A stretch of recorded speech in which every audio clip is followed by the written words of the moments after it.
밑에 베드로전서 2장 24절만 띄워주세요. 일단 함께 읽겠습니다. 시작.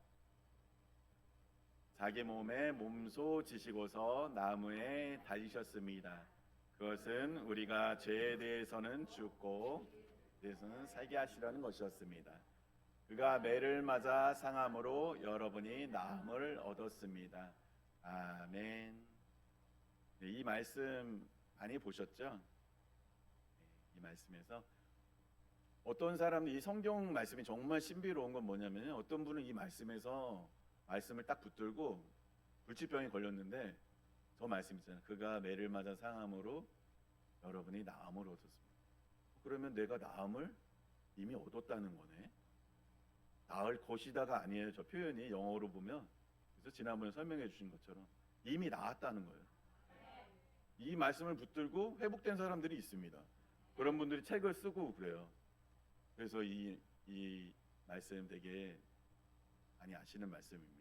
근데 오늘 저희가 중점적으로 볼 부분은 죄인은 죽고 의인은 살게 하시려는 것. 십자가에 지신 이유가 죄인은 우리가 죽고 의인은 살게 하시려는 것이라는 거예요. 그게 십자가를 지신 이유신데 이 의미가 무엇인지 언뜻 보면은 알 것도 같고 좀 잘 몰라요. 선명하게. 그렇죠? 그래서 우리가 오늘은 예수님이 어떤 분인지 같이 한번 살펴볼 겁니다. 예수님 살펴보면서 예수님이 또 이 말씀을 왜 하셨는지 오늘 이 예배가 끝나면 이제 알게 되실 겁니다. 한번 알아보겠습니다. 근데 며칠 안 있으면 이제 성탄절이죠.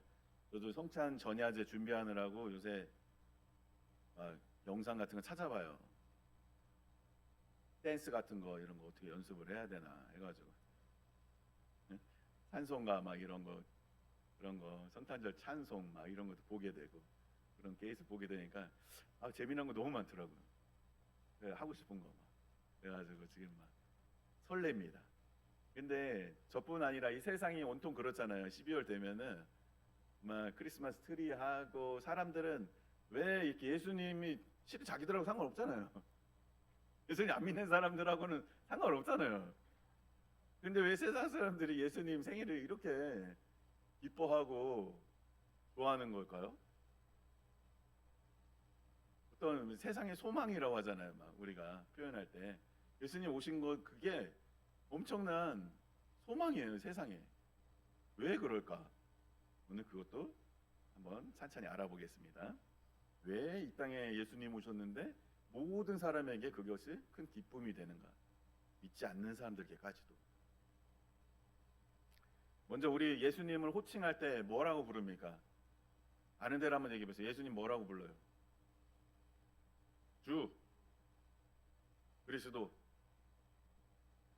메시아, 제사장, 아버지. 거의 다 나온 것 같죠, 그죠? 나사렛 예수, 그죠? 예수 그리스도 이렇게 부르잖아요, 그렇죠? 우리가 할렐루야, 할렐루야. 그 인사할 때 할렐루야. 네, 만왕의 왕 맞습니다. 우리가 보통 예수님 부를 때 그렇게 호칭을 해요. 그 사람의 호칭을 들으면 알잖아요, 대충 어떤 사람인지. 그죠? 예수님 어떤 분인가 호칭을 보면 알 수 있습니다. 그래서 우리가 일단은 이거 있어요. 어려운 문제 내볼게요. 나사렛 예수 할 때 나사렛은 뭐예요? 나사렛. 자란 지역이잖아요. 그죠? 예수님 자란 곳. 그죠? 그 지명이에요, 지명. 그래서 예전에 예수라는 이름이 하도 흔해가지고 시장통에 가가지고 김정수 집사님 그 당시에는 시장에 가가지고 예수야 부르면 한 10명이 돌아보는 거예요. 이름이 예수가 아주 흔해 빠진 이름이에요. 그 당시에. 응? 그래가지고 나사렛을 붙인 거예요. 가론댁이죠. 가론댁. 가론댁이라고 붙인 거예요. 이게 지역 사는 지역. 가론댁 정순이라고 하니 정순이도 너무 많잖아.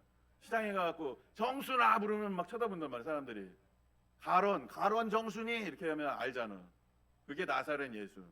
나사렛이란 말은 그렇게 중요한 건 아니에요. 그죠? 예수님 자란 곳 얘기예요. 그죠?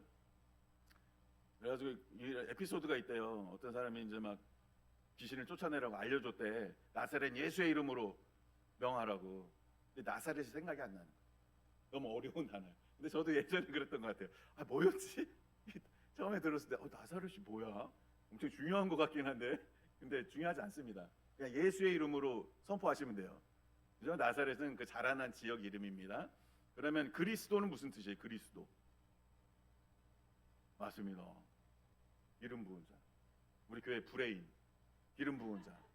메시아는 무슨 뜻입니까? 같은 말입니다. 네, 잘 알고 계시네요. 메시아하고 그리스도는 같은 말. 기름 부은 자라는 뜻이에요. 근데 하나는 히브리어고 하나는 헬라어. 그죠? 메시아는 히브리어예요. 그러니까 메시아 대망 사상이라고 옛날에 이제 구약을 믿잖아요, 이 사람들이. 구약에도 계속 예수님이 오실 것이다라는 내용이 계속 있잖아요. 사람들이 기대를 하고 있는 거예요. 예수님 시대 사람들은 그때까지 계속 메시아라는 사람이 오면은 우리나라는 이제 어떻게 보면 모든 거 해방되고 천국이 온다 이거예요. 그 사람이 오면. 예전 분들은 기억하시는지 모르겠지만 정도령이라고 있어요. 우리나라에도 정감록이라고. 정도령 얘기 아세요? 정도령이 올 것이다라는 얘기가 있었어요. 똑같은 거예요. 그렇게 메시아가 올 것이다라는 게 있었습니다. 기름 부은 자. 기름 부은다는 건 뭐냐면 여기 기름 있잖아요. 기름이 있어요. 이 나라 사람들은 기름을 부어요. 근데 이렇게 조금 붓는 게 아니라 많이 붓겠죠. 머리에다가 왕 세울 때 머리에다 기름을 갖다 부어요. 그 사람들은. 그리고 또 제사 지내는 사람들 세울 때 기름을 부어요. 또 하면 예언자들도 기름을 부어요. 그러니까 기름을 부었다는 뜻은 뭐냐면은 이 사람이 성령이 충만하다는 뜻이에요. 이 사람. 그래서 예수님이 왕으로 오셨고 제사장으로 오셨고 예언자로 오셨잖아요. 그 역할을 예수님이 하시는 거예요. 기름 부은 자로 오셨잖아요. 실제 예수님의 우리가 그래서 그리스도라고 부르잖아요. 메시아가 그리스도잖아요.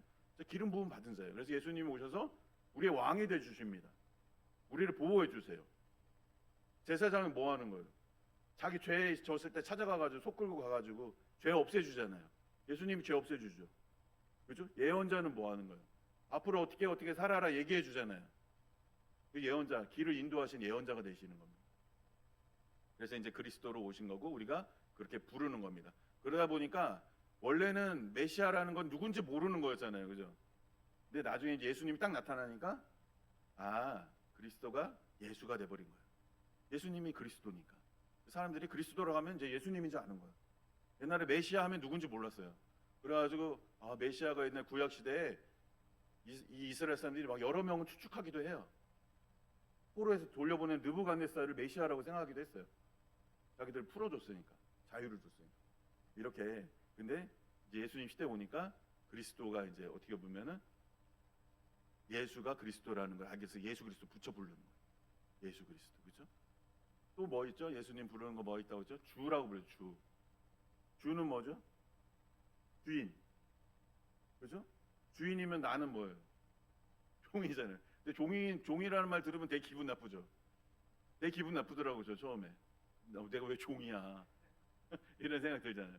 근데 정말 이 무한하신 이 우주의 창조자 앞에 실은 내가 종이라고 안 해도 종이에요 원래. 주인이십니다. 주인이 다 책임져줘요. 그죠? 주인 뜻대로 할 때 책임져줘요. 근데 우리는 말로는 주인이라고 하지만 말을 잘 안 들어요. 내가 주인일 때가 많습니다. 근데 정말 우리가 주인이 뭘 원하시는지 알아야 돼요. 주인 마음을 살펴야 돼요. 주인이 뭘 원하시는지, 종은. 그죠? 그것이 종의 본분이에요. 주인의 마음도 모르고 주인이 나를 향한 소원이 있는데 그것도 관심이 없어. 그러면 안 된다는 겁니다. 아시겠죠? 그래서 마태복음 7장 21절에 나더러 주님 주님 하는 사람이라고 해서 다 하늘나라에 들어가는 것이 아니다. 하늘에 계신 내 아버지의 뜻을 행하는 사람이어야 들어간다. 이 말씀을 읽었을 때 굉장히 부담스럽고 싫습니다. 왜냐하면 나는 그걸 완벽하게 행할 수가 없는데, 하나님 말씀대로 살지를 못하는데, 주님 주님 하는 사람마다 그럼 나는 주님 주님 하다가 이거 천국에 못 들어가면 어떡하지? 이런 생각을 하잖아요. 되게 부담되더라고요, 저는 이 말씀이. 근데 하나님이 원하시는 것은, 의미는 이거예요. 우리 보고 모든 하나님 말씀을 완벽하게 지켜내라는 게 아니에요. 완벽함을 요구하는 건 사탄, 마귀들이 완벽함을 요구해요. 하나님은 뭘 요구하시냐? 그분 뜻대로 하려고 하는데 안 되는 건 괜찮은 거예요. 근데 전혀 그분 뜻이 관계가 없고 관심도 없고 이러면 안 된다는 거예요. 하려고 하다가 넘어지는 건 괜찮다는 거예요. 그 마음의 중심이. 하나님은 그걸 보신다는 겁니다. 내가 얼만큼 딱 이거를 99점까지 딱 모든 걸 다 지켜 해가지고 지키는 거 원하는 게 아니고, 내가 하려고 하는데 넘어지고 안 되는 거는 하나님 괜찮다는 거예요. 그 마음을 가지라는 거예요. 하나님 말씀대로 살려는 마음을.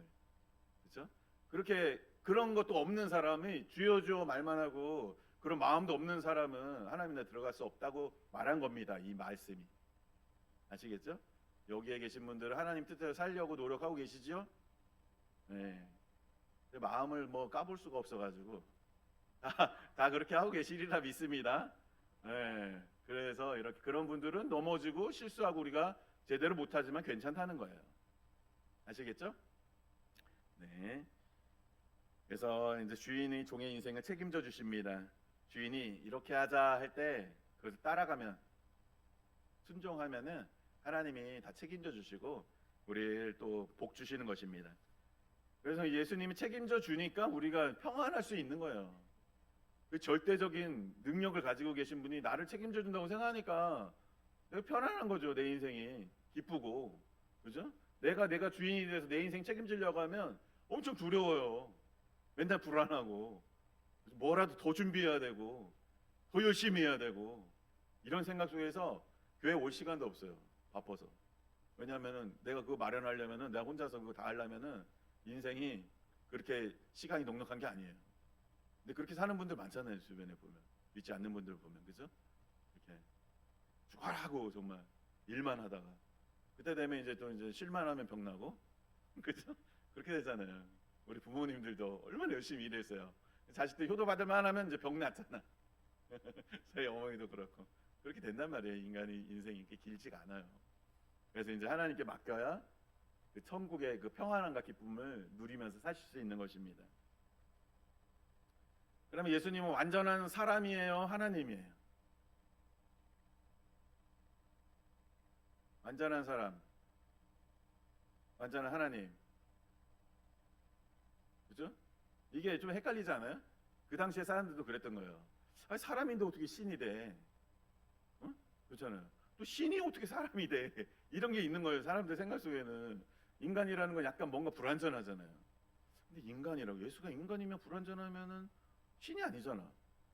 이렇게 따지고 들 수 있잖아요, 다. 그래서 이제 이것들을 가지고 계속 연구를 합니다, 사람들도. 아, 이거 예수님을 어떻게 표현을 해야 되나? 어? 근데 예수님이 와서 한 일을 보니까 이거 사람이 할 수 있는 일이 아니네? 그죠? 그런 거 보잖아요. 그 예수님한테 물어보잖아요, 제자들이. 당신이 하나님입니까? 그렇게 하면 예수님이 속 시원하게 내가 하나님이다! 이렇게 얘기하면 좋은데 얘기를 안 해. 직설적으로 표현을 안 해, 예수님. 근데 돌려서 얘기를 해. 돌려서. 뭐라고 했냐면, 빌립이 물어보니까 하나님 어떻게 하면 볼 수 있나요? 그러니까 나를 봤으면 하나님을 봤는데 뭘 또 보겠다고 나한테 물어보는 거냐? 이렇게 하는 거예요? 그러면 너를 봤으면, 하나님을 봤으면 내가 하나님을 얘기, 결국에는. 그죠? 그 가늠한 여자 잡혀오잖아요. 그러면은 그 여자한테 네 죄를 사한다 이렇게 하시는 거예요. 죄를 사하는 거는 구약에서 나오는 거, 죄 사할 수 있는 능력은 하나님밖에 없는 거예요. 그럼 내가 하나님이라는 얘기 아니에요, 그게 결국에는. 근데 그 당시에 그렇게 내가 하나님이다 했으면 바로 돌 맞아서 죽었어. 그냥 전도할 시간도 없어. 그냥 죽어요, 바로. 그런 시대예요, 그게. 그러니까 돌려서 얘기하신 것 같아. 이렇게. 그러면서 또 하나님이 하는 일들이 다 어떻게 보면 하나님밖에 할 수 없는 일들이잖아요. 근데 또 인간이기도 하잖아요. 그 동네에서 살았잖아. 동네 사람들 다 알잖아. 얘가 누구 아들인지, 어디서 태어나서 몇째인지, 누구네 가문인지 뭐 다 알고 있잖아요. 그러니까 이것을 표현할 때 나중에 이제 학자들이 이걸 다 모아가지고 이제 또 제일 이제 하이라이트는 그 예수님이 죽었다 살아났잖아요. 그 다 보잖아, 사람들이. 그러니까 이거는 하나님 아닌 곳은 할 수 없다 하면서 결론 내린 게 이렇게 표현해서 하는, 예수님은 완전한 인간이면서 무한하신 하나님이시다 라고 정의를 내려놓은 거예요. 학자들이 오랜 시간 연구를 해보니까 이건 이렇게 표현하지 않으면 할 수 없다. 우리의 인간의 어떤 지식적인 상식으로는 안 되는 거야. 그래서 이렇게 표현한 겁니다. 그래서 예수님은 사람이면서 하나님이에요. 네. 그래서 그거 한번 진짜 어떻게 우리는 사람이면은 뭐 다 알고 있잖아요. 뭐 고향도 있고 뭐 부모도 있고 뭐 어떤 분인지, 그죠? 근데 이게 왜 완전한 사람이면서 하나님에게 나에게 어떤 의미가 있는가, 그게 중요해요. 실제로는, 그죠? 예수님이 사람이고 완전한 사람이고 무한하신 하나님이 나에게 뭐가 중요해? 나에게는 어떤 의미가 있지? 근데 우리가 살면서 이런 생각 해보잖아요. 저도 그렇게 하면 하나님 만났는데, 어떻게 살면 인생을 가장 행복하게 살 수 있지? 가장 가치 있게 사는 인생이 어떻게 살아가는 거지? 인간은 어떻게 살아야 되는 거지? 이런 고민들이 있단 말이에요, 다. 그죠? 그런 고민들이 있잖아요. 그래서 고민들이 있으니까 우리는 막 어떤 롤 모델을 찾잖아요. 위인전도 있고 어려서 막 그런 거 일으키잖아요. 어떤 롤 모델을 찾아요. 인생을 바르게 사는 방법을 찾기 위해서 찾는데, 근데 뭘 느꼈습니까? 제가 이렇게 살면서 만나는 사람들, 훌륭하다는 분들 있었는데 실제로 가서 직접 보면은 뭔가 좀 부족해. 그 이면에, 그죠? 온전하지 않은 모습은 다 있잖아요. 인간은 어쩔 수 없이 실망이 됩니다. 근데 예수님이 완전하신 인간이에요. 우리에게 주어진 완전한 롤 모델이에요. 흠을 잡을 수가 없어. 왜냐하면 베드로가 3년 동안 먹고 자고 같이 있잖아요, 옆에서. 근데 이분은 거짓이 없으시고 한 번도 내가 그런 거짓을 말하는 걸 본 적이 없다. 근데 우리는 같이 사는 사람들 알잖아요. 남편 거짓말 얼마나 잘해요, 그죠? 밖에 나가서 거짓말 안 하고 사는 것처럼 살잖아요. 근데 집에서 보면은 얼마나 속이고, 가까이 살아보면 다 아는 거예요. 이건 속일 수가 없는 거예요. 베드로는 먹고 자고 계속 3년 동안 붙어 다녔으니까 그 사람이 그런 고백을 한다는 거는 예수님은 그런 흠이 없다는 거예요. 완전한 인간 롤 모델로 주신 거예요. 우리에게 이렇게 따라서 살면 된다, 그걸 보여주시기 위해서 예수님을 완전한 인간으로. 그래서 예수님 따라 살면은 우리가 정말 훌륭한 남편이 되고 싶나요? 예수님 따라서 하시면 돼요. 응? 훌륭한 아내가 되고 싶으세요? 예수님 따라서 하시면 돼요. 그럼 우리의 모델이에요. 훌륭한 CEO가 되고 싶어요? 예수님 따라 하시면 됩니다. 그래서 제가 예전에 서점 같은 데 가보면 무슨 이렇게 책 같은 거 많이 나오잖아요. 예수님 책 나오는데 그때는 이제 뭐 예수님 잘 모를 때기도 하고 관심이 없을 때인데도, 아니 뭐 예수님에다가 다 갖다 붙여. 무슨 뭐 완벽한 CEO 예수님, 뭐 무슨 그런 거 있잖아요.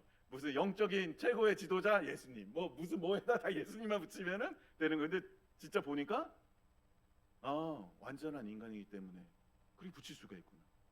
완전한 남편이 되고 싶은 사람, 완전한 아내가 되고 싶은 사람, 완전한 학생, 어떤 학생이 최고의 학생인가, 이런 고민하는 사람들, 모든 것에 다 예수님을 닮아가면 된다는 겁니다. 그래서 우리에게 롤 모델이 되어주시기 위해서 오셨습니다. 또 하나, 또 이렇게 예수님이 완전한 인간으로 오신 이유, 무한한 하나님이 오신 이유는 뭐냐면은, 신이 눈에 안 보이니까 사람들은 신을 어떻게 짐작을 할 수가 없어요. 신이 나를 어떻게 생각하는지, 사람들을 어떻게 대하는지 이런 걸 모르잖아요. 눈에 안 보이니까 신이, 하나님 직접 어떻게 하는지 모르잖아요. 그러니까 예수님을 보내주신 거예요. 그럼 예수님이 가면서 이제 3년 동안 막 기적을 행하고 사람들을 대하는 방식을 보면 하나님이 나를 저렇게 불쌍히 여기시는구나. 예수님은 뭐 일하러 가다가도 누가 병 좀 고쳐주세요 하면 고쳐주잖아요. 그죠? 옷자락 만지면 고쳐주고 가잖아요. 마음이 약해요, 예수님이. 긍휼이 많으신 분이. 하나님이 그런 분이에요. 그래서 우리를 늘 도와주려고 하세요. 우리가 도와달라고 하면 도와주세요. 그러니까 기도하면 응답되는 거예요. 하나님 긍휼이 많으신 분이기 때문에. 내가 왜 이렇게 어떻게 보면 보이지 않는 신을 자신 있게 얘기할 수 있냐? 예수님이 한 게 다 기록이 되어 있으니까 자신 있게 얘기할 수 있는 거예요. 그래서 예수님을 보내주신 거예요. 하나님이 어떤 분인지를 우리에게 알게 하기 위해서. 그렇죠? 그런 의미가 있는 겁니다. 그래서 이제 인간이신 예수님을 한번 알아보겠습니다. 인간으로 왔을 때 고향이 어디예요? 고향. 우리가 막 찬양 많이 하죠. 성탄 찬양할 때. 예루살렘 나왔습니다. 예루살렘. 베들레헴 나왔어요. 베들레헴이죠? 되게 비슷하지 않아요? 베들레헴. 베둘레헴 둘렀다 해서 베둘레헴. 아시죠? 이렇게 외우시면 베둘레헴 둘렀다. 저 같은 배를 보면 베둘레헴이라고 그래요. 네, 고향이에요, 고향. 예수님 거기 태어나셨고, 그죠? 나사렛에서 아까 말했는데 자란 동네예요, 거기는. 자란 동네고. 부모님은 누구예요? 부모님 이름이 있을 거 아니에요. 요셉과 마리아가 엄마 아빠예요. 요셉의 아빠고 마리아가 엄마. 이름이 있어요. 그러니까 실제로 살았던 인간이에요. 동생도 있고 야고보도 있고 동생 있잖아요, 그죠? 형제들이 있어요. 형제들이 있고 그 사는 동네도 있고, 그러니까 진짜 인간이죠. 같이 살았던 동네 사람들 다 아니까. 그리고 또 뭐가 있냐? 직업이 뭐였어요? 직업. 목수였습니다. 목수. 목수가 그 당시에는요 중산층이에요. 중상층이래, 중상층. 직업이 있는 게. 그래서 보면은 예수님 따라다니는 사람도 엄청 많죠. 그 사람들이 왜 3일 동안 막 예수님 따라가면 설교 듣고 그랬을까요? 설교가 너무 좋아가지고 예수님 너무 좋아서 막 직장 다 내팽개치고 따라다니는 게 아니라는 거예요. 직업이 없는 사람들이 70%가 직업이 없었대 그때. 그러니까 목수나 어부들은 실은 중산층. 그래서 그게 이제 성경에 읽다 보면 어디서 나오냐면은 이제 요한 있잖아요. 요한, 예수님이 사랑한 제자 요한 복음에 읽다 보면은 대제사장 집에 요한이 들어갈 수 있어요. 베드로는 밖에 못 들어오잖아요. 그래서 요한이 들어가, 거기 같이 잡혀갔을 때. 요한은 대제사장하고 아는 사이야. 근데 어업을 했잖아요. 그러니까 약간 부요한 사람. 이 사람 거래를 했던 거예요. 뭐 물고기를 납품을 했던지 어땠든지 아는 안면이 있는 사람 통과시켜줘. 베드로 못 들어가. 근데 중산층이 아니었나 모양이지 베드로는. 어쨌든 이렇게 그 당시에도 이렇게 목수 정도면은 좀 살았던 집안이에요. 예수님이 찌질하게 가난한 집에서 사는 게 아니에요. 목수님도 아니 예수님도 목수. 그래 목수로 살았고. 그럼 몇 살부터 예수님이 전도하러 다니셨습니까? 30세. 30세부터 몇 년 동안 했어요? 3년. 3년이 깁니까 짧습니까? 짧습니까?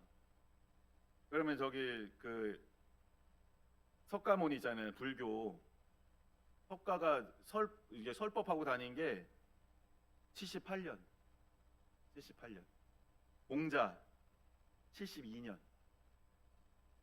마호메트 68년. 예수님 3년. 3년 전파했는데 왜 이렇게 폭발적으로 이게 전 세계로 퍼져나갔을까요? 없어졌어야 될 건데 실은. 그죠? 부활한 게 사실이 아니었으면 그런 빅뉴스가 아니면은 사람들이 관심이 없을 거야. 그죠? 근데 그걸 본 사람들이 증인들이 막 폭발적으로 막 목숨을 걸고 막 이야기하기 시작하니까 소문이 그렇게 급격하게 퍼져나간 겁니다. 그러니까 이게 하나님이 하셨다고 할 수밖에 없는 것들이에요. 그 아까 말했던 이제 석가모니나 공자나 이런 분들 살기 전까지는 인생에 뭐 훌륭하게 사신 분들이에요. 우리가 본받을 점이 많습니다. 그런데 죽었다 살아난 사람은 예수밖에 없는 거예요. 그러니까 3년 잠깐 얘기했는데 지금 이 전 세계로 퍼져서 우리한테까지 온 겁니다. 이게. 부활하신 인간은 예수님밖에 없기 때문에. 그리고 또 돌아가신 곳 어디죠? 돌아가신 장소 십자가 골고다. 근데 이 찬송은 뭐예요? 그럼 갈보리 산 위에 십자가 섰으니 이러잖아요. 갈보리 아니에요? 갈보리 산? 골고다 언덕이라고 나오기도 하잖아요. 그죠? 같은 말입니다. 같은 말. 이것도 같은 말이더라고요. 네. 그러니까 헷갈리지 않으셔도 됩니다. 골고다는 히브리어고 갈보리는 헬라어고. 그 다음에 부활한 다음에 며칠 동안 활동하다가 하늘로 올라가셨죠? 네, 40일. 40일 동안 사람들을 다 막 만나고 다닌 거예요. 그러니까 그 사람들이 다 도망갔던 사람들이 이제 목숨 걸고 나 살아난 예수 만났다 해가지고 그 전하기 시작한 거죠. 그때부터 폭발적으로. 근데 그게 40일밖에 안 돼요. 그 안에 이 엄청난 역사들이 일어나는 겁니다. 그걸 보면 정말 인간이셨죠? 예수님이. 네. 어떤 나사렛이란 동네에 살던 어떤 청년이었던 거예요. 그죠? 30살 넘은 청년이 실제 살았던 겁니다. 완전한 인간으로. 그럼 이제 하나님이신 예수님 한번 알아보겠습니다. 말씀 한번 띄워주세요. PPT 요한복음 1장 1절.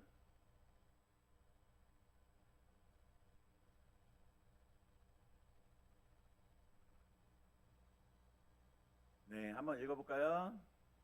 태초에 말씀이 계셨다. 그 말씀은 하나님과 함께 계셨다.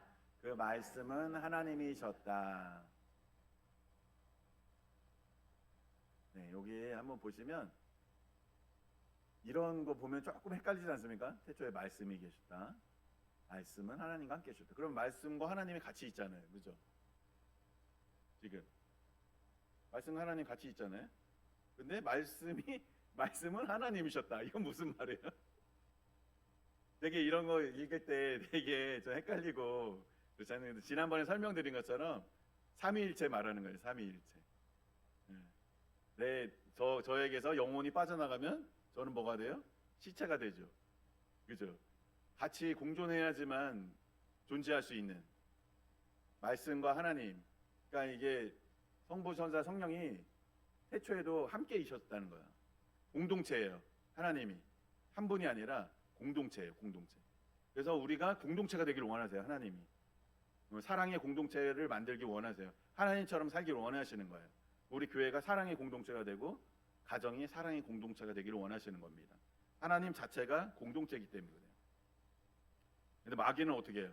자꾸 고립시켜요. 사람을 혼자 있게 해요. 자꾸 떼어내요. 공동체에서. 그러면 이게 동물들도 모여 있을 때 이 사자 같은 게 와도 못 물어가잖아요. 물소 같은 게 뒷발질하고 그러면. 근데 떨어지면은 잡혀가.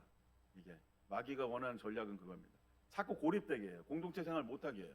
그래서 이제 고립되다 보면 또 외로워지고 우울해지고 뭐 이렇게 단계 이제 끌고 가는 거예요. 그러니까 이 공동체가 그렇게 중요한 겁니다. 그리고 요한복음 1장 14절에 말씀 넘겨주세요.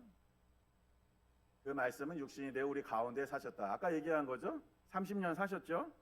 그죠? 그 다음 말씀 베드로전서 2장 24절 한번 읽어보겠습니다.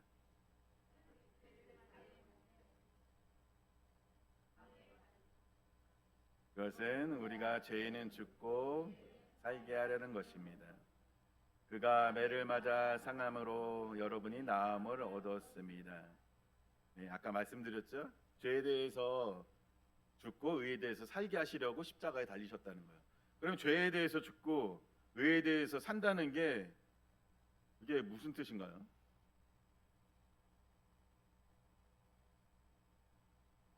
죄에 대해서 죽고 의에 대해서 살고 이건 무슨 뜻인가요? 근데 저희들이 교회 다니면서 죄에 대해서 죽고를 집중을 해요. 어떤 말이냐? 예수님 십자가에 달리시면서 우리 죄를 다 갚아주셨잖아요. 우리가 과거 죄, 현재 지은 죄, 미래에 지을 죄까지 예수님이 갚아주셨어요. 네. 죄에 대해서 죽는 거 그거 얘기하는 거예요. 다 갚아주셨습니다. 그러면 이렇게 얘기하잖아요. 그러면 죄 짓고 회개하고 또 죄 짓고 회개하고 죄 짓고 회개하고 이렇게 하면 얼마나 편해. 니네 믿는 사람들은 진짜 편하다. 그러면 아예 쭉 죄 짓다가 죽기 전에 회개하지. 사람들이 이렇게 말한단 말이에요. 왜 죄 짓고 회개하고 죄 짓고 우리랑 똑같이 살면서 니네는 뭐 엄청 의로운 것처럼 왜 그렇게 얘기를 하냐? 이렇게 얘기를 하는 이유가 그거예요. 우리가 계속 죄 짓고 회개하고 죄 짓고 회개하고 살기 때문이에요. 그죠? 근데 하나님이 원하시는 건 죄에 대해서 죽고 뒤에 부분 의에 대해서 살게 하는 걸 예수님 원하시는 거예요. 이제는 죄 안 질 수 있는 능력을 주신다는 거예요.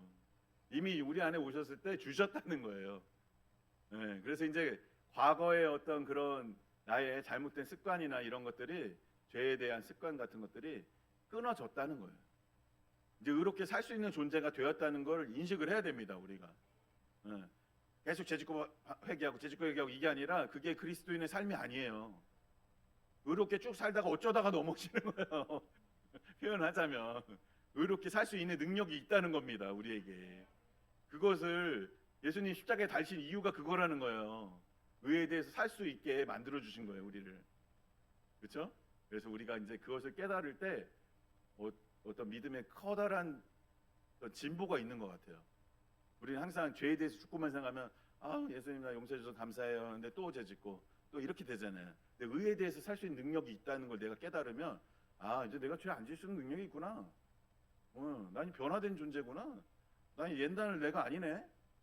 이거를 깨달을 때 변화가 일어납니다. 그걸 인정할 때. 그래서 우리 안에서 오셔가지고 이제는 과거에서 벗어나서 올바르게 살 수 있는 길을 열어주셨습니다. 그래서 우리 안에 이제 거룩한 소망을 주세요. 그리고 또 능력을 또 할 수 있는 능력을 주시고 있기 때문에 예전에 안 됐던 중독이 끊어지는 거예요. 그래서 저도 술, 담배 다 끊어졌죠. 네. 그리고 안 되던 용서가 돼요. 그리고 죄 같은 게 싫어져요 이제. 그리고 이웃에 대한 관심이 생깁니다. 그리고 또 생활이 또 부요해져요. 기쁨이 넘치고 평안합니다. 근데 그 능력이 우리가 생각하는 뭐 작은 능력이 아니에요. 예수님이 부활하시면서 이 살아나신 능력은 사탄의 세계를 지배하는 능력이에요. 네. 죽음을 이겼어요. 네. 내 안에 어떤 악한 것들이 있잖아요. 실은 예수의 이름을 들으면 용수철 튕겨나간대요. 네? 영적인 이 눈이 열린 분들이 보면 그 정도로 능력이 있다는 거예요. 어떻게 근데 그게 효과가 발휘가 왜 안 되냐 우리는. 그죠? 또 그런 의문이 남잖아요. 그런 능력이 있는데 믿음하고 결부돼야 되기도 하고요. 그리고 우리는 이렇게 약간 실수하고 있는 부분이 내 힘으로 하려는 게 있어요. 내 힘으로 하려고 하면 안 됩니다. 어린아이 같이 정말 주님을 의지해야 돼요. 그래가지고 어떤 중독이 끊어지는 가장 효과를 보는 이제 알코올 중독 프로그램이 있는데 그 이제 믿는 사람이 만든 거죠. 거기에 가서 하는 3단계가 있어요. 그래서 고백을 해야 돼. 그 사람들 처음에 딱 하면 나는 알코올 중독자입니다. 고백해야 돼. 우리는 우리로 따지면 나는 많은 죄가 있고 아직 병들어 있습니다. 이거 고백해야 되는 거예요. 근데 가끔씩 이제 헷갈리는 분들 계세요. 교회는 거룩한 사람들 모인 곳인데 환자들이 모인 곳이라는 걸 모르고 있어요. 여기 교회는 병원입니다. 사람들 아픈 게 당연해요. 저 사람 왜 저렇게 하나 이렇게 바라보지 마세요. 너도 아프고 나도 아프고 다 아픈 사람들 모인 거예요. 여기 영적인 병이 들은 사람들이 온 겁니다. 그거 고치러 온 거예요. 고백해야 되는 거예요. 나는 영적으로 병들었습니다. 나는 알코올 중독자입니다. 이렇게 나는 상처가 있어 아직 치유가 안 된 부분이 있습니다. 나는 불완전합니다. 나는 근데 예수님 닮고 싶습니다. 그런 방향이겠죠. 고백을 하는 거예요. 그 다음에 할 고백은 뭐냐면은 내 힘으로는 술을 끊을 수 없습니다. 고백해야 돼요. 내 힘으로는 술을 끊을 수 없습니다. 이렇게 고백. 우리 같으면 뭘 하겠죠? 내 힘으로는 용서할 수 없어요, 주님. 내 힘으로는 사랑할 수 없습니다. 이거 고백해야 됩니다, 먼저. 그 다음 단계에 뭐 하냐면은 하나님은 술을 끊게 해주실 수 있습니다. 이 고백을 하는 거예요. 하나님은 하실 수 있습니다. 이렇게 될 때 정말 알코올 중독자들이 치유가 되는 가장 많은 효과를 보는 거예요, 이게. 지금 실제 우리도 마찬가지입니다. 하나님은 하실 수 있습니다. 고백해야 되는 거예요. 나는 못합니다. 그리고 이제 하나님께 맡겼을 때 하나님이 하시는 것을 경험하게 되면은 이제 처음에는 뭐 술 끊고 담배 끊고 뭐 이런 거 작은 것들이지만 나중에 점점 큰 거 하는 거예요. 그게 이제 체험이 되고 확신이 생기면 큰 문제들에 대해서 하나님께 맡기는 거예요. 점점 그 믿음이 성장하는 거죠. 점점 그렇게 살아가니까 평안하고 행복한 거예요. 그죠? 역사가 나타나는 거고 그런 사람에게. 네, 그래서 우리가 예수님이 오셔서 우리가 어떤 이 죽음의 두려움이라든지 강력히 잡고 있습니다. 이 죽음의 두려움이 인간에게는 기본적으로 두려움이 있어요. 우리가 그거를 이렇게 인정 안 하려고 해서 그렇지 죽음이 생각보다 우리를 깊숙이 지배하고 있습니다. 왜냐하면 주변에서 이제 그런 분들 저는 이제 저도 좀 있으면 이제 50대가 돼요. 아직 젊죠. 여기서는 제일 젊어. 너무 놀랍게 제 후배들 앞에 가면 제가 막 그래도 나이가 있는데 젊어. 그래서 50대가 되고 이제 한 5, 60대 되시는 이제 분들 주변에 형님들이 어떤 일이라면 이 사람이 잘 살다가 갑자기 막 바람 피고 난리가 나. 응? 갑자기 왜 그랬나 이렇게 들어보잖아요. 인생이 허무한 거야. 내가 뭐 돈도 많이 모아놓은 것도 없어. 그렇다고 엄청 재미지게 산 것도 아니야. 가족들하고 뭐 희생하고 뭐 이렇게 살다 보니까 나이가 먹었어. 좀 있으면 곧 죽어. 그러니까 뭔가 재미난 걸 지금이라도 하지 않으면 안 되겠다. 이런 생각을 하는 거예요. 그 본질에. 네. 그러니까 엉뚱한 짓을 하는 거예요. 주변에 많죠? 생각보다 많아요. 한번 보세요, 주변에. 이 정도 되면 되게 외로움 느끼면서 그런 행동을 한다니까요. 돌발 행동을. 그게 왜 그래요? 이 인생 죽으면 끝이다 생각하니까 그런 거예요. 그 생각이 있는 겁니다, 기본에. 이 인생 죽으면 끝난다. 그 젊은 사람들, 우리 뭐 이런 말도 맨날 하잖아요. 노세 젊어서 놀아. 젊을 때 해야 돼. 막 그런 말 하는 이유는 뭐예요? 인생이 끝나면 끝이니까. 이번 인생 끝나면 끝이니까. 그렇죠? 그런데 이번 인생 끝나면 끝납니까? 안 끝나요. 진짜 인생이 시작됩니다. 그래서 믿는 사람들이 죽음을 두려워하지 않는 거예요. 죽음은요, 진짜 인생으로 들어가는 문이 열리는 거예요. 이론적으로는 아는데 두렵긴 해요. 그죠? 원래 우리 믿는 사람들은 죽음이 빨리 왔으면 좋겠다. 이렇게 기다려야 되는 거예요. 나 이제 진짜 인생 열리는구나. 근데 진짜 믿음 좋은 분들은 그런 고백 하더라고요. 예전에 신현철 목사님 맨날 말씀하셨잖아요. 자기는 지금 죽어도 좋다고. 믿음 좋은 분들은 그렇게 고백하시는 분들이 있더라고요. 자기는 죽음을 군대에서 제대하는 날짜처럼 기다린다는 거예요. 빨리 가고 싶다는 거죠. 군대에서 제대 날짜 기다리듯이 예수님이 다시 오실 것을 기다린다는 거예요. 진짜 믿음이겠죠? 우리는 그런 태도로 살아가야 되는 것입니다. 네, 믿는 사람들은. 그래서 나이 먹는 게 좋고 또 죽음을 또 기대하고 살고 그렇게 할 수 있는 것이 이 기독교인들의 능력이에요. 예수님이 우리 안에 계심으로써 생기는 능력입니다. 그래서 이제 우리가 근데 왜 하려고 해도 그게 안 될까? 왜 자꾸 죄 짓고 넘어지고 이렇게 할까? 능력이 있다는데 잘 안 되잖아요. 근데 그거는 습관 때문에 그래요. 습관 있잖아요. 습관을 다른 말로 표현하면 이제 우리가 패배 의식이 젖어 있어요. 우리가 지금까지 실패를 많이 해봤기 때문에 패배 의식이 있습니다. 코끼리를 길들이는 이야기 아시죠? 코끼리를 길들이잖아요. 코끼리 힘이 세요, 안 세요, 김정희 집사님? 등치 산만하죠. 나무 한 뿌리 뽑죠. 그냥 걔가 들고 다니잖아요. 막 일 시키잖아요. 코끼리 훈련시켜갖고. 근데 그렇게 힘센 애를 어떻게 훈련시킬까? 응? 집에다 어떻게 가둬놓을까? 집을 다 부시는데 힘이 세갖고 집을 다 부실 수 있는 능력이 있잖아요. 걔가. 근데 왜 코끼리가 얌전히 집에 들어가 있을까요? 코끼리 기르는데. 왜냐하면 어릴 때부터 묶어놔. 다리를 기둥에다 새끼 때 태어나자마자 묶어놓으면은 얘가 이제 가다가 탁 걸리면 안 되네. 이게 계속 이제 연습하는 거예요. 또 가다 팽팽해지다가 탁 걸리면 안 되네. 이렇게 해놓잖아요. 덩치가 커지고 어린이 힘이 세져도 지금도 그러고 있는 거예요. 탁 걸리면 안 되네. 그 코끼리가 우리라는 거예요. 코끼리가 우리. 지금은 됩니다. 집을 다 부실 수 있어요. 예전에 안 되던 게 된다고요. 이제 능력이 왔어요. 네. 이제는 탁 걸릴 때 확 잡아당겨 그냥 가는 거예요. 뚫고. 네. 돌파하는 거예요. 그냥 돌파. 갇혀 있지 않고 이제 자유로워지는 거예요. 네. 집 부시고 나가면 됩니다. 네. 그 패배 의식이 젖어 있어서는 안 된다는 겁니다. 이미 우리 안에 능력이 와 있습니다. 네. 그것을 믿음으로 받아들이시기 바랍니다. 그래서 가난의 저주가 끊어졌고요. 네? 부욕해 돼요. 당연히 예수 믿고 이렇게 예수님 닮아가려고 살고 베풀고 살면은 자녀들 축복 받아요. 네, 모든 게 해결이 돼요. 하나님 책임져 주세요. 새로운 운명이 열립니다. 용서 안 되던 사람도 용서됩니다. 그래서 우리가 이제 아까 말한 것처럼 그럴 때 내 힘으로 하지 않고 주님을 의지하면서 할 때, 그리고 내가 인정을 먼저 해야 돼요.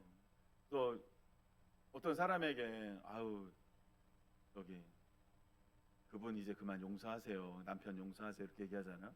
나는 안 미워하는데요. 인정을 안 해. 아, 난 안 미워하는데요. 그러면 대책 없다는 거예요. 그런 분들 내가 인정해야 돼요. 내가 미워하고 내 힘으로 할 수 없다. 이거 인정해야지 치유가 일어납니다. 거기서부터 시작되는 겁니다. 그래서 이제 그런 거 이제 경험하고 나면은 영접을 하고 나니까 중독도 끊어지고 뭐 이제 하나님이 주시는 이제 성령 은사들 체험도 하고 하면서 점점 이렇게 우리가 하나님을 더 의지하게 되고, 또 하나님의 또 기가 막힌 성품 중에 하나가 또 뭐가 있냐면은 로마서 8장 34절 말씀에 보면은 이게 나옵니다. 한번 같이 읽어보겠습니다. 시작.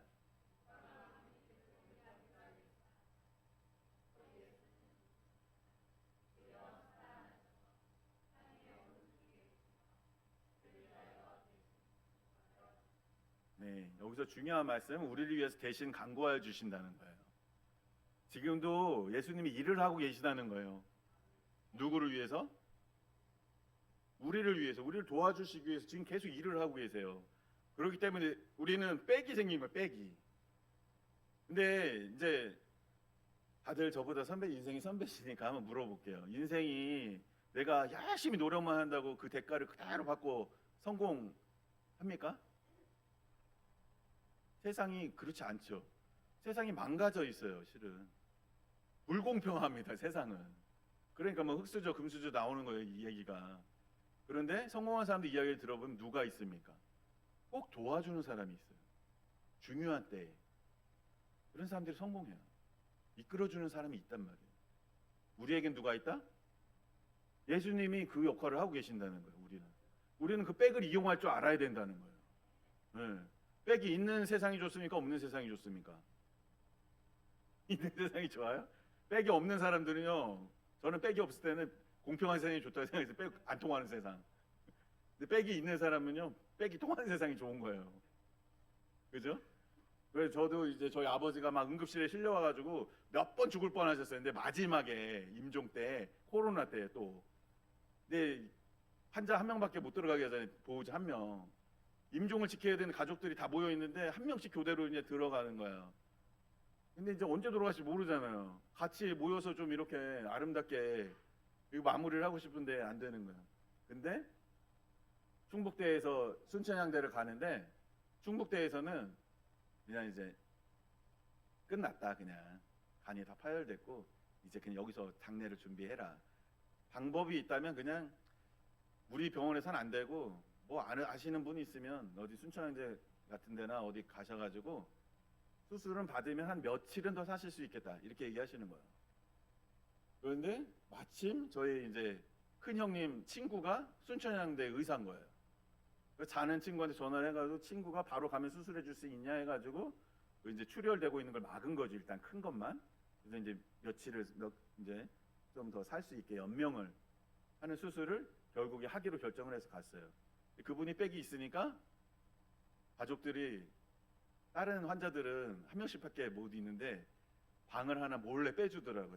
외딴 데다. 거기에 가족들이 들어갈 수 있게 배려를 해주고 모여가지고 이렇게 임종을 지킬 수 있었습니다. 백이 있어갖고. 그런 백이 우리에게 있다는 거예요. 세상에서 가장 큰 백. 그게 백을 쓰는 게 뭐예요? 우리가 기도하는 거예요. 와서 기도하시는 거예요. 어떤 문제가 생기잖아요. 내가 쫓아가서 뭐 갑자기 뭐 누가 응급실에 실려가, 내가 쫓아가서 뭐 가서 도와줄 수 있는 게 뭐가 있어요? 기도하세요. 백을 쓰세요. 백을. 예수님이 하시면 돼요. 예수님이 손가락만 움직이시면 살아나요. 그 백을 사용할 수 있어야 된다는 거예요. 우리가 이제 그런 존재가 된 것입니다. 너무 좋죠. 네. 그래서 우리가 더 하나님께 기도하고 이런 것들을 더 많이 또 집중하셨으면 좋겠습니다.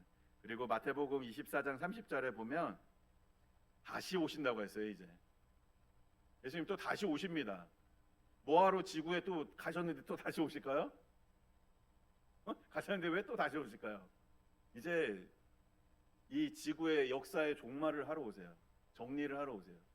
그때 우리는 어떤 심판을 받게 됩니까? 믿는 자들은 상 받는 날이에요. 상 받는 날. 그날이 되면 우리는 상 받아요. 만약에 오시기 전에 죽으면 죽는 날이 예수님 만난 날이에요. 그렇죠? 상 받아요. 근데 뭘로 상 받아요? 내가 그동안 했던 것들로 상을 받는 거죠. 그죠? 우리는 천국엔 당연히 가고 이제 상을 얼마나 받느냐. 예수님 앞에서 항상 이런 마음으로 사셔야 돼요. 예수님이 이제 물어볼 거란 말이에요. 준호가 너 내가 저기 준 시간하고 돈으로 뭐 하다 왔니? 이렇게 물어본단 말이에요. 각자 물어봐요. 이제 그 질문에 답을 항상 준비하셔야 돼요. 왜냐? 내일 오실지도 몰라. 언제 올지를 몰라. 하나님이 안 알려줬어요. 왜 안 알려줬을 것 같아요? 알려주면 우리는 벼락치기를 하거든. 그걸 다 아시는 거예요. 하나님은 우리 성품을 쭉 놀다가 벼락치기 하잖아요. 그거 하지 말라고. 그래서 매일 내일 오실 것처럼 살라는 거예요.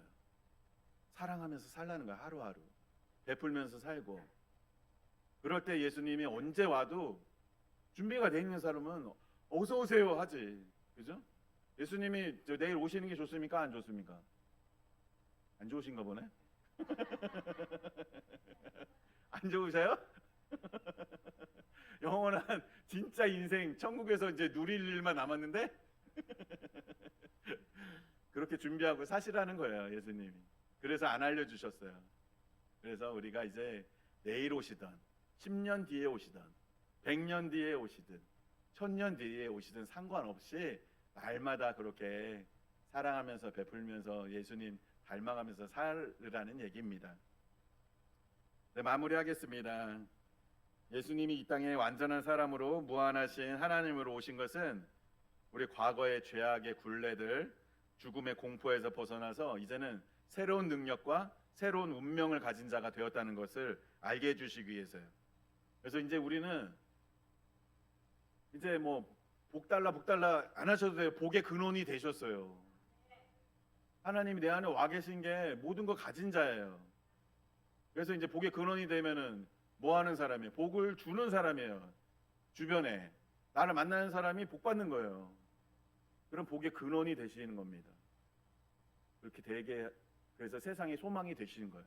예수님이 우리에게 오신 이유가 우리는 복의 근원이 되고 또 우리에게 복을 받아서 이웃들이 또 복의 근원이 되는 거예요. 그렇죠? 우리가 그 역할을 잘 감당하시면 좋겠습니다. 그래서 우리가 서로 사랑하면 되겠습니다. PPT 그 위에 한번 올려봐 주세요. 이제 한번 더 정리해 드리겠습니다. 더 위로? 거기가부터인가? 네. 하나님은 인간이기도 하면서 신이라는 것을 알고 계셔야 되고요. 다음 PPT를 클릭을 한번 해야 돼. 그래야지 PPT에서 넘어가. 그래서 예수님은 그리스도라, 나사렛, 예수, 주 이 의미를 다 파악하셨죠? 네, 다음